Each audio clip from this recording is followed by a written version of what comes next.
Bom, meninos, para a gente retomar a questão da imigração no Brasil, então, o pessoal que vem de outros países começaram a vir para cá, eu só quero deixar claro para vocês os motivos, né, que a gente precisa lembrar. Você vai ter uma série de leis a partir de 1850 que vão fomentar, direto ou indiretamente, a questão dos imigrantes.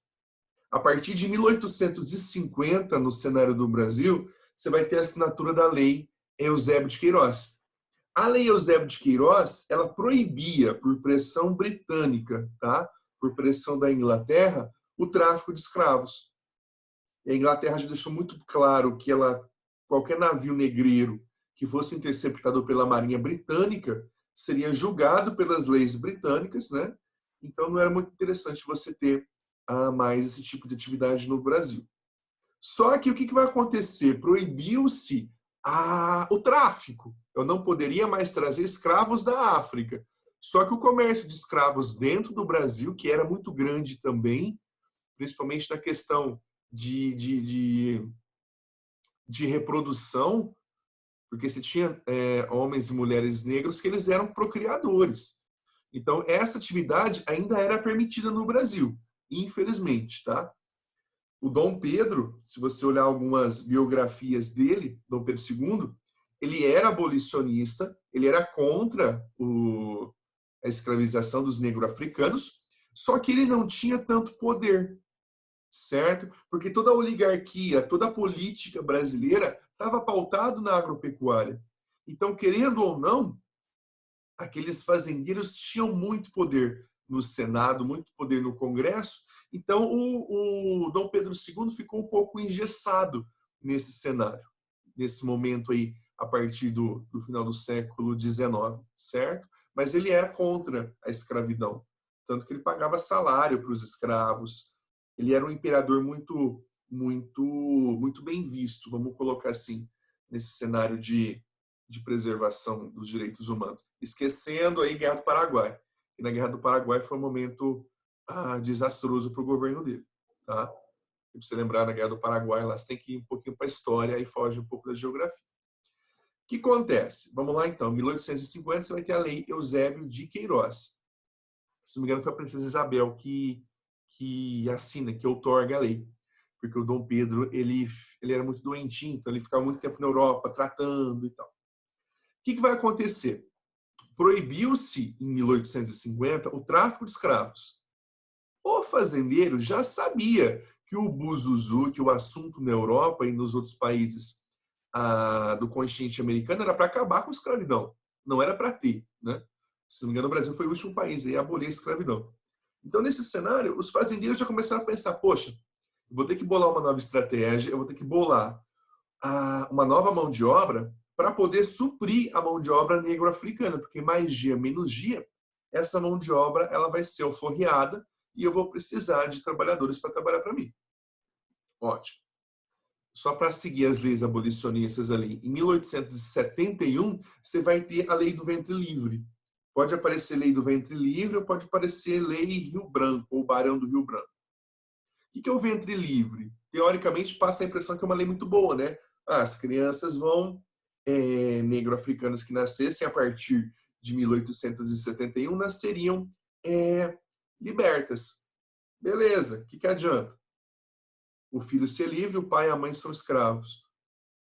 E detalhe, tinha um artigo dentro dessa lei que falava o seguinte, que o dono do escravo, ele poderia ser tutor daquela criança até 21 anos de idade.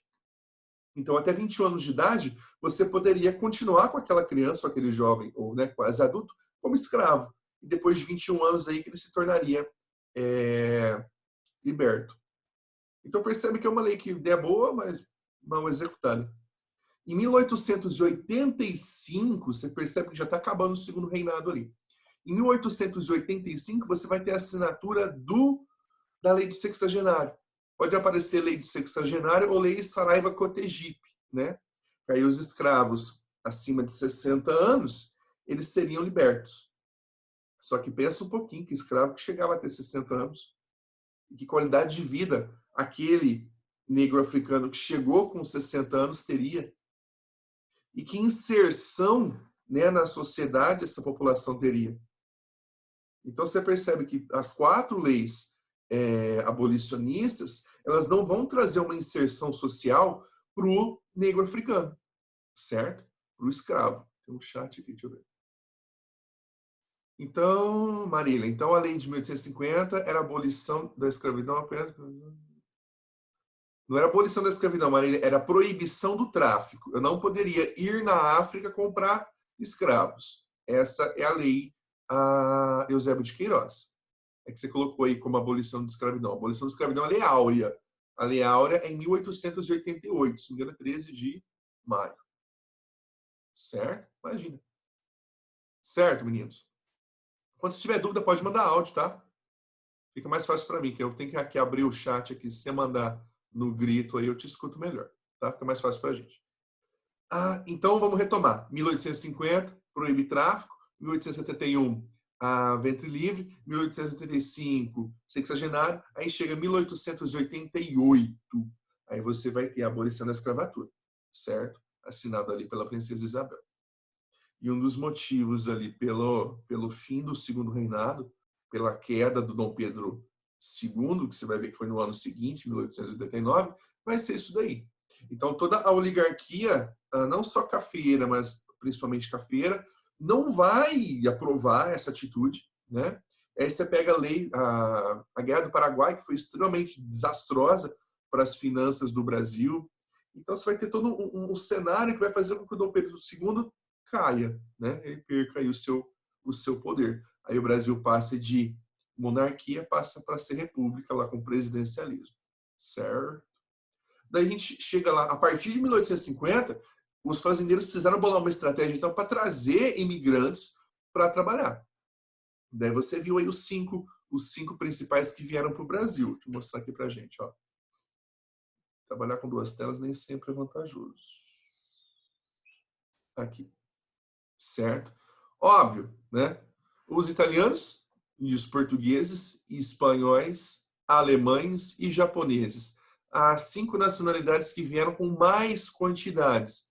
O Brasil é uma nação, eu falei na aula passada para vocês. O Brasil é uma nação cosmopolita, certo? O que é uma nação cosmopolita? É uma nação que recebeu uma série de nacionalidades diferentes.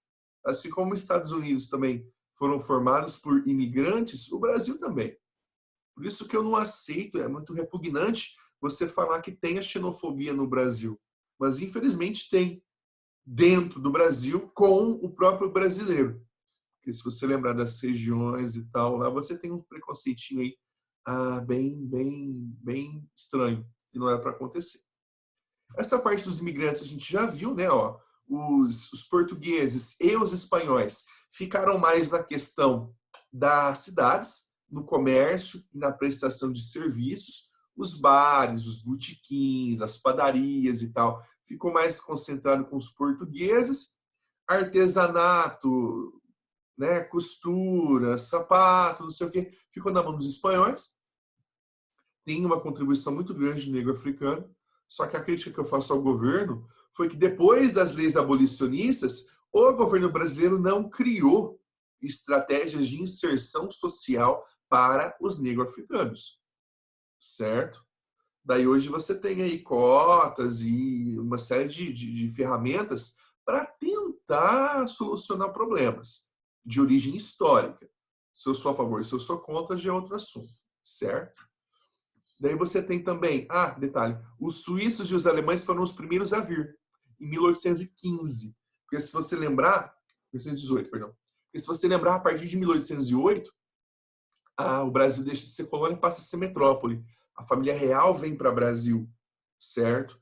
Então, querendo ou não, foi uma oportunidade de outras nações que estavam com inúmeros problemas, conflitos, pobreza, miséria, porque a Europa não era essa belezinha que é hoje, né? O próprio Japão também. O Japão vai ser o último lá no início do século XX.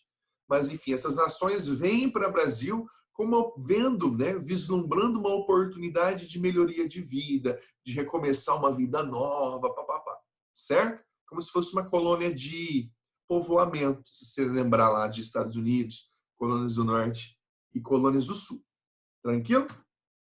Eu não vou voltar nisso aqui, não. Os italianos, né? O Brasil é a maior colônia. A São Paulo é a maior cidade italiana, com a maior quantidade de italianos fora da Itália.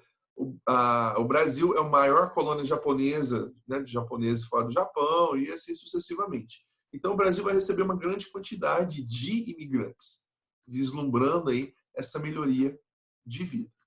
Rafa, Oi. deixa eu te perguntar, sabe aquele... É tipo um bairro, não é? Em São Paulo? Que tem... É tipo como se fosse o Japão? É Liberdade, Lê. Isso.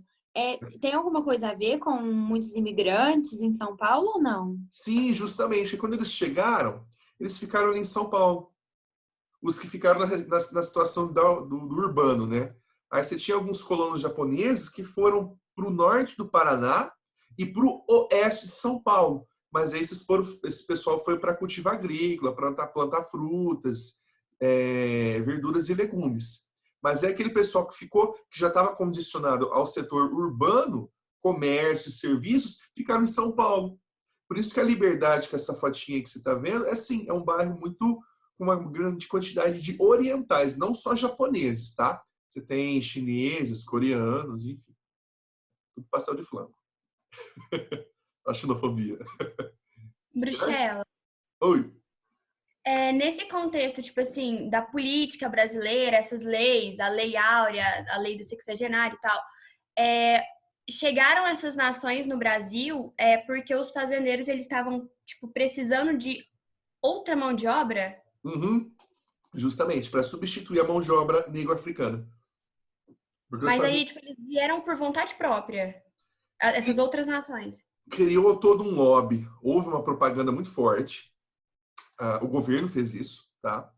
Principalmente ali no início do século XX, junto com os fazendeiros. Por exemplo, os italianos, para você ter uma noção. Foram ludibriados, grande parte, porque falaram que chegariam no Brasil e teriam terras para eles trabalharem, que eles trabalhariam em colônias agrícolas, uma coisa muito lúdica, muito bonitinha. Então a propaganda foi bacana. Só que a hora que esse pessoal chegou aqui, eles foram trabalhar em fazendas dos barões, dos antigos barões. E a condição de vida não era muito agradável. Tanto que você vai deixar de ter a escravização do negro africano e você vai passar a ter uma escravização por dívida. Porque o que acontece? O pessoal estava no campo, aí tem aquelas vendinhas, toma uma pinguinha, compra uma coisinha ali. Aí no final do mês, o cara estava devendo muito mais na mercearia, no botequim lá, do que o que ele ganhava. E era proposital, para quê? Para que aquele colono ele ficasse preso àquele fazendeiro. Então, como se fosse, sim, uma escravização por dívida. Eles vieram com o sonho, eles vieram com isso pobre, né? Porque o rico veio para ganhar dinheiro. Vieram grande parte aí de colonos, de imigrantes, com o capital, com o dinheiro. Poucos, mas alguns vieram sim. A grande maioria era pobrezinho, miserável, que veio para tentar uma vida nova. Né? E, infelizmente, eles sofreram muito com isso. E detalhe, só para pegar o gancho aí do italiano que tinha dinheiro, não só o italiano. O governo brasileiro, ele sabia que ia chegar imigrante. Se eu estou oferecendo possibilidade de vida nova, vai vir o pobre, mas vai vir o rico também. Então, o que o governo pensou? Eu vou criar uma ferramenta para não deixar o imigrante com dinheiro comprar terras no Brasil. Aí anota no cantinho aí, em 1850 você vai ter também a lei de terras. E você vai ver com o Giovanni depois com calma, que ele vai explicar a questão agropecuária. Mas já te adiantando, a lei de terras era o seguinte: o governo pegava terra. Oi? É comigo? Vixe, nem deu tempo de chegar no hospital, então. Ô, Malta, você tá com o microfone, amor. Então, o que acontece? A lei de terras proibia o imigrante de comprar terras. Mas pode isso, Arnaldo? Não, não pode. Então, eu posso colocar isso na lei? Não, não posso. Tem que colocar uma coisa mais camuflada. Então, beleza. O que era a lei de terras? Eu, governo, vou vender terras minhas para a população nacional imigrante. Porém, uma das cláusulas lá era que o pagamento dessas terras deveria ser feito à vista. Daí, infelizmente, quem quer ter dinheiro, quem quer ter capital para pagar à vista esse dinheiro, essas terras? Só os fazendeiros que já tinham terras. Então, querendo ou não, essa lei de terras, ela não favoreceu a distribuição. Ela fomentou a concentração. Então, quem comprou terra é quem já tinha terra. Por quê? Quem já tinha terra era fazendeiro. Então, quem tinha dinheiro eram os fazendeiros. Tranquilo, Isa?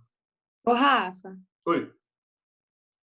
você falou que, tipo, os imigrantes, tipo, entre aspas, foram meio que enganados para vir para o Brasil.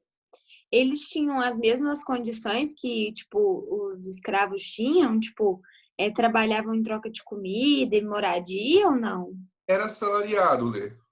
Só que Ah, tá. chegava, só que chegava, era condição de vida melhor, claro, não era senzala, não era nada. Aham.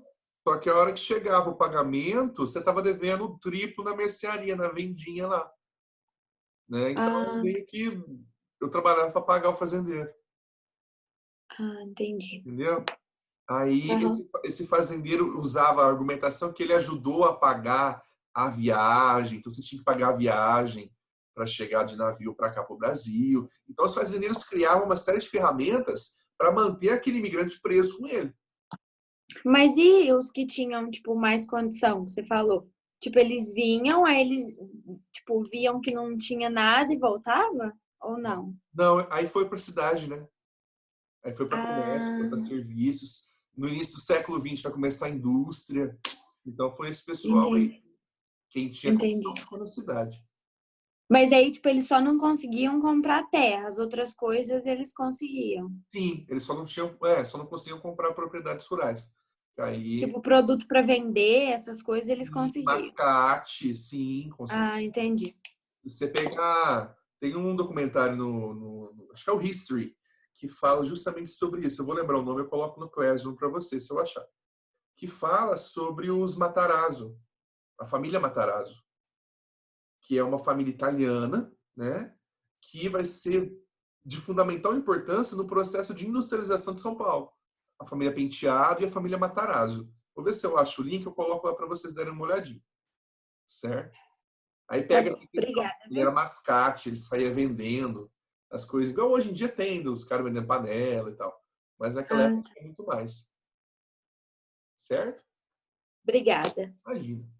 Meninos, vamos lá então. Vamos para dentro do Brasil. Deixa eu ver se tem um chat aqui. Ah, o João falou assim, tinha uma puta mansão na... Justamente, João. A Avenida Paulista, hoje você só tem 2 palacetes lá. Um, se não me engano, é de um banco e o outro é um museu. Mas a Avenida Paulista em si, ela era a cerejinha do bolo de São Paulo. Os grandes fazendeiros, os grandes industriários, eles tinham palácios, palacetes na Paulista. Então era a cerejinha do bolo ali da ostentação. Vamos seguir aqui. Deixa eu passar para frente aqui para a gente. Meninos, dentro do Brasil, né, então eu falei para vocês já, uma nação muito cosmopolita. O quadro da Tarsila, né, Operários, mostra bem isso. Perceba que você tem nacionalidades muito diferentes dentro aí dessa obra. Já é uma obra do século XX, 1933, né? E o que acontece? Esse pessoal, principalmente o italiano, tá? Depois do cenário agrícola do 19, hora que entra a industrialização no 20, quem que sabia mexer com indústria? O italiano. Aí você vai ter uma migração, um êxodozinho rural. O italiano vai sair da fazenda e ele vai para a cidade trabalhar na indústria. No caso, aí, a indústria de tecidos, de tecelagem, indústria têxtil.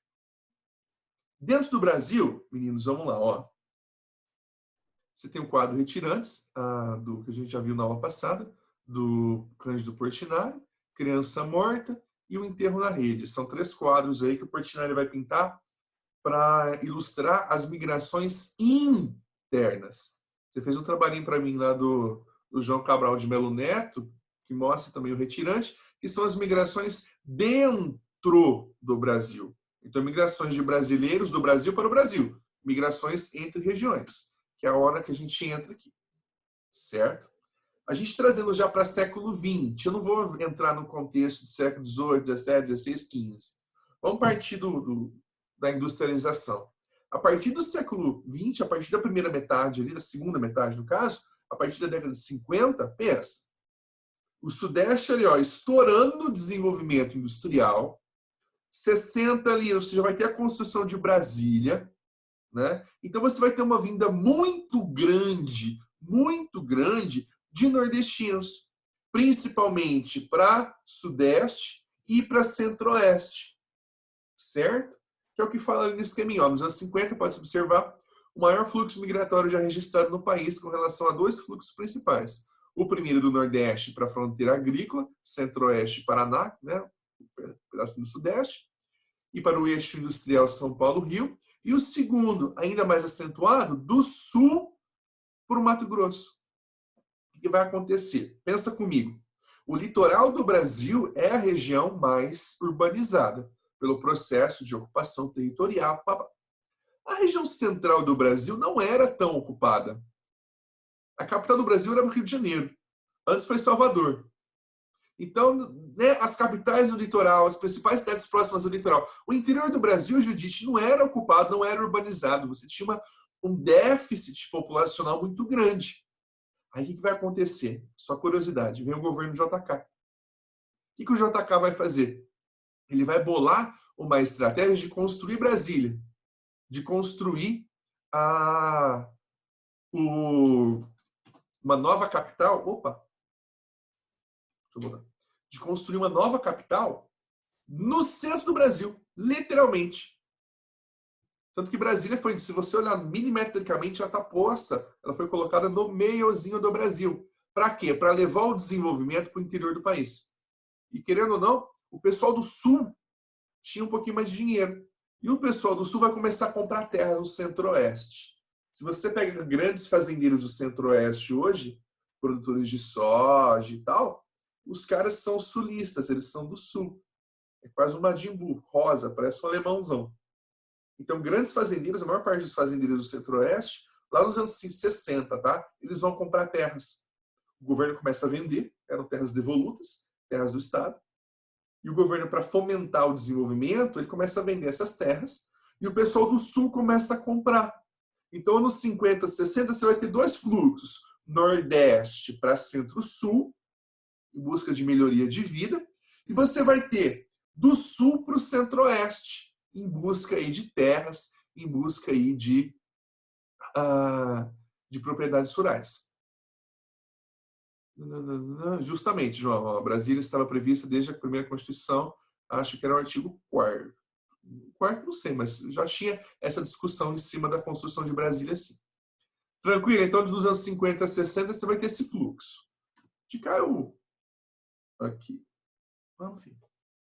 Olha lá. O local de atração. Cara, o pessoal veio para a indústria, veio para a cidade.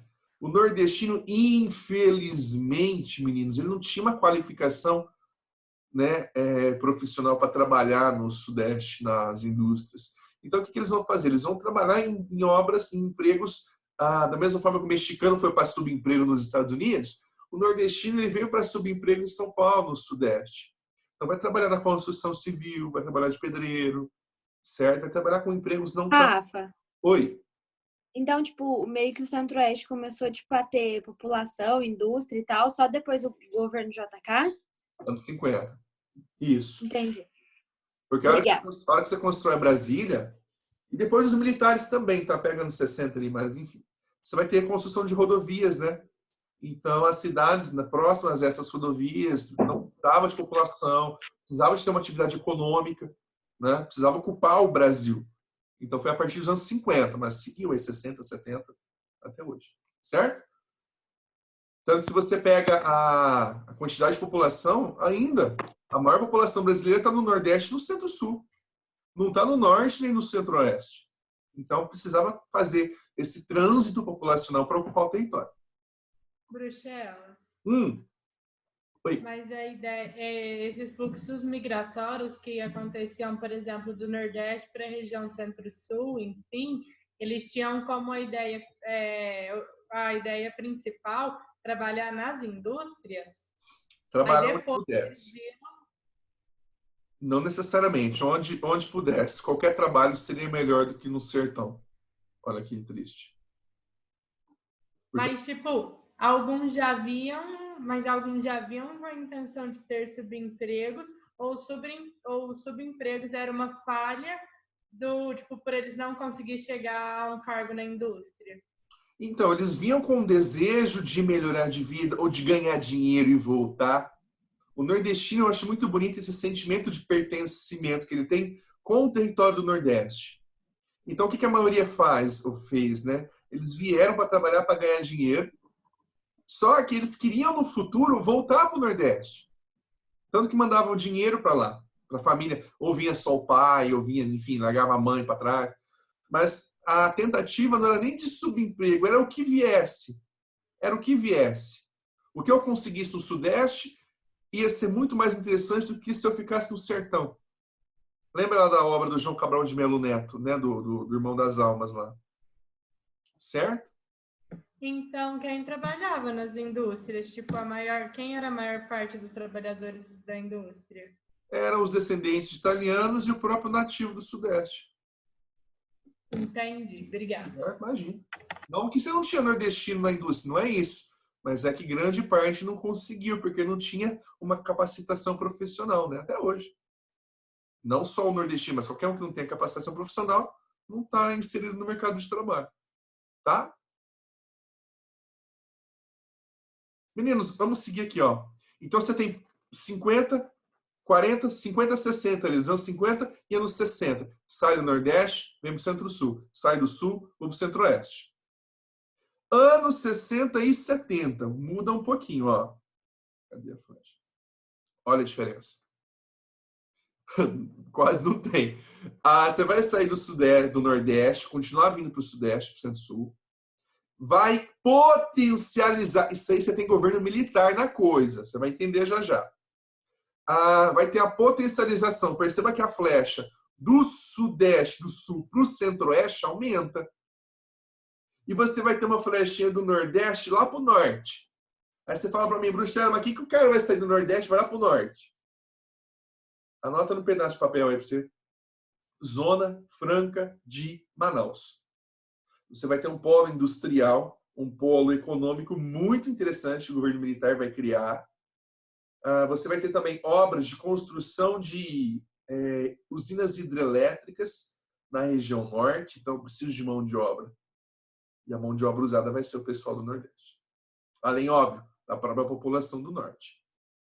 Certo? E a ocupação do Centro-Oeste, perceba que aumentou. Então, o pessoal do Sul e do Sudeste vai ir com mais quantidade para o Centro-Oeste. Isso aqui não precisa vir ao caso. Volta para cá. Olha, 70, 80. O que vai acontecer? Perceba que diminuiu um pouquinho as flechinhas do Nordeste para o Sudeste. Certo? Perceba que você tem uma flechinha no Sul ali que está indo para fora do Brasil. Então, o pessoal do Sul comprando terras, principalmente no Paraguai, porque as terras no Paraguai são terras férteis e eram terras muito baratas. Então, a atividade agrícola, você vai ter uma grande quantidade de brasileiros que têm fazendas de soja, de trigo. Trigo não tanto, mas é soja. No território paraguaio. Perceba que você vai ter uma flecha subindo para o norte em grandes quantidades, porque você vai ter obras de exploração mineralógica, Serra dos Carajás, Serra Pelada, né? Então, a atividade econômica do norte vai dar uma potencializada. Além de Zona Franca de Manaus, eu vou ter o extrativismo mineral muito forte lá, certo? Tem um chat aqui. Alguém me perguntou alguma coisa. Rafa, a ditadura começou em 64, durou até quando? 85, Isa. De 64 para 85, certo? Só que você vai ter diretas só depois da Constituinte de 88, né? Mas até 85 foi o último militar. Aí começa os governos civis, só que indicados, não tinha eleição ainda. Aí vem movimento de diretas, para quê? Diretas. Eu, população, quero votar diretamente quem eu quero botar no poder. Certo, Judites? Vamos seguir aqui. Tá acabando. Aliás, acabou. Né? Então, o que acontece, meninos? O Brasil, todas as regiões brasileiras são miscigenadas. Todas as regiões brasileiras vão ter população de outras regiões. Então, o Brasil ele vai passando por períodos cíclicos, né? Que vai potencializar e que vai fomentar esse deslocamento populacional. Certo? Hoje, só uma coisa que eu preciso comentar, é a migração de retorno. Depois de anos 2000, sai FHC, entra governo Lula, depois Dilma, enfim. O que acontece? Querendo ou não, migração de retorno é aquele nordestino que veio nos anos 70, que veio nos anos 80, que veio nos anos 90 para o Sudeste e que ele conseguiu juntar um dinheiro, ele conseguiu juntar uma renda e retorno. Ele vai retornar para a região Nordeste, vai retornar para a região de destino dele. Tem algum país que não tem imigrante ou refugiado?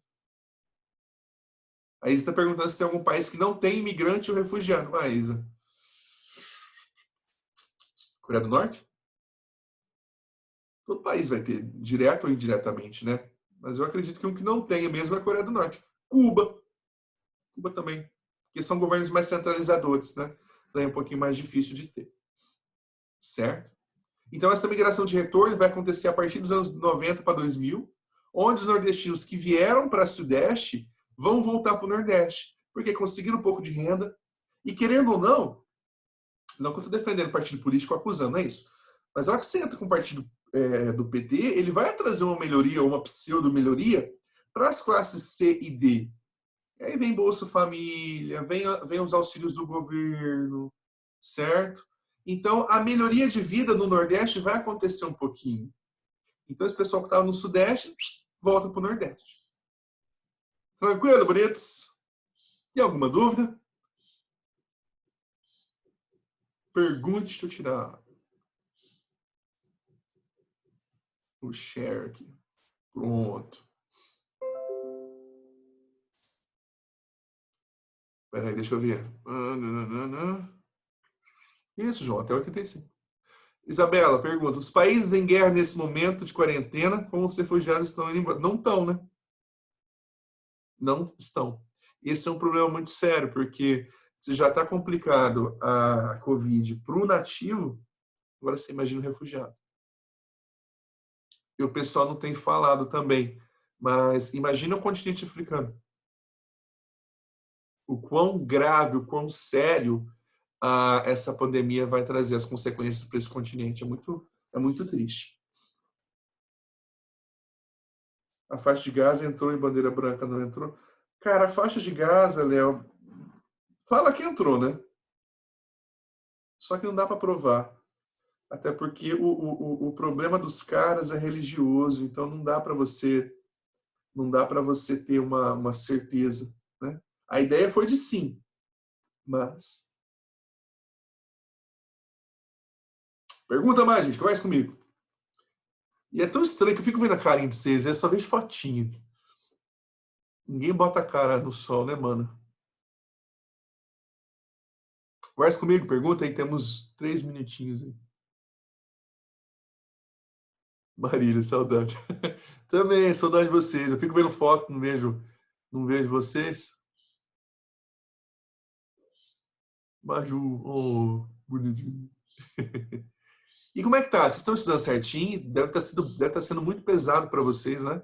Essa questão de ficar usando o Zoom, aula EAD, mas infelizmente é o que a gente tem, né? A Karen, como é que é? Você já ganhou? Ih, Karen, depois de certa idade, a gente não ganha ovo de Páscoa mais não, filho. Vocês ganharam? Tá parecendo que temos... Justamente, Isa. É muito pesado para vocês, né? Eu concordo. É pesado para nós, professores, que a cobrança é grande. É pesado para vocês. Mas, querendo ou não, é a única ferramenta que a gente tem para a gente não deixar esse tempo. Porque se vocês ficassem no ócio, eu te garanto que ia ser muito pior. Difícil de acompanhar, com certeza, Estela, eu concordo. Porque a gente está condicionado a ter aula presencial, ser sentado ali, papapá. Agora, até você criar o hábito de estudar em casa, e você ter uma uma condição de sentar, estudar, criar o hábito, nossa, vai demorar. Isso é complicadinho. A Isa não entende. Exatas complica, Isa, concordo. Você tem House Party. O que é House Party? O que é isso? É um app. Não, pra que é? É um app de videochamada. Hum, Aí consegue entrar várias pessoas ao mesmo tempo. Legal. não, legal, vou baixar. Licença, Baixa. mas eu não vou em festa nem quando é presencial, quando me chamam. Só acho que eu vou baixar um aplicativo para ir em festa online. Você é perfeito. A gente Putz, tenta. verdade, isso daí. O que é? Meninos, vai acabar nosso tempo. Deixa eu me despedir de vocês. É verdade. Se tiver alguma dúvida, pode me chamar. Quem tem meu telefone me chama. Quem tem Instagram me chama lá. Faça os exercícios, vê como é que vocês vão se sair nos exercícios do capítulo. Qualquer coisa vocês me gritam.